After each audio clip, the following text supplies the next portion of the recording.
Today is the fifth Sunday of the year. Our gospel text is taken from the first chapter of Mark, verses 29 through 39. A distinguishing feature of this text is its movement, its energy, its dynamism.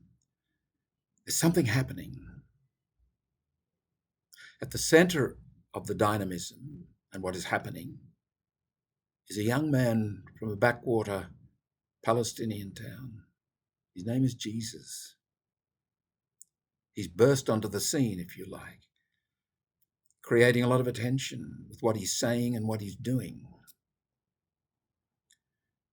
When we first met Jesus in verse 9, it was at his baptism.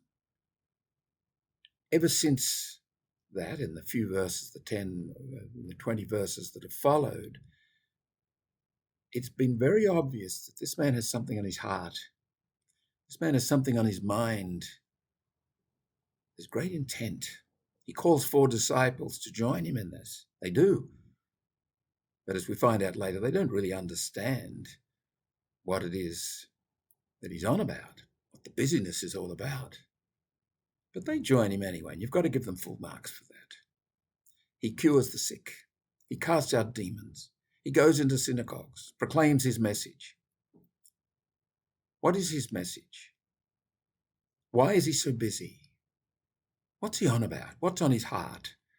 What's on his mind? If we go back to that moment of his baptism, we get the first insight. John the Baptist announces that he baptizes with water. He immerses people in the Jordan. But there's one coming after him, this Jesus from the backwater. He will immerse you in God. That's his intent. He will make a new home for you, a new reality for you. He will call it the kingdom of God, the place where God reigns, where evil is conquered by good, where peace overcomes violence, where love replaces hatred. That's why he's here. That's what motivates him. That's the raison d'etre for everything he is and everything that he does. Another event helps us to understand it too. Jesus went into the desert for 40 days and 40 nights, and there he was tempted. It shows up the battle that is on here. The kingdom of God is going to replace another kingdom or multiple kingdoms. And that is not going to happen easily, and it's not going to happen overnight, but it is going to happen. And Jesus is urgent for it to happen. He's utterly committed to it happening. And that's why he wants disciples. Now, it is interesting and a little bit amusing when Jesus gets up early in the morning and seeks a bit of quiet time to refresh himself, to make sure that his activity is an expression of and grounded in this deeper world of God, that it is actually about God, not about him, not about an ideology, not about another competing kingdom of the world. And Simon says, we've been hunting for you. The people want you to be here. In other words, they're impressed by the busyness, the cures, the healings, the casting out of demons. They don't get it. Not yet, they don't. They will, but it will be some time and a lot of pain and suffering before they get it.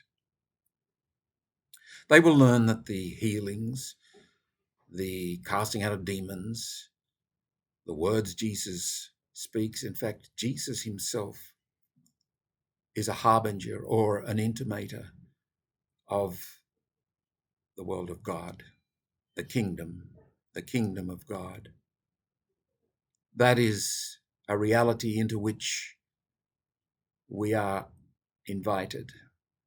That is a reality which we are invited to bring about. Join with Jesus in this work of the kingdom. And there is urgency about it.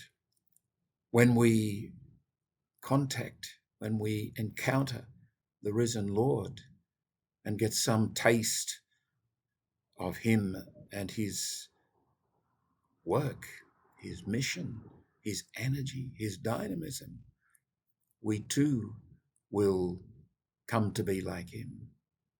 We can be busy, but we, like him, must remember that our busyness is not about us or some worldly kingdom. It's to be grounded in and expressive of the kingdom of God. That's what we are about, because that is what he is about.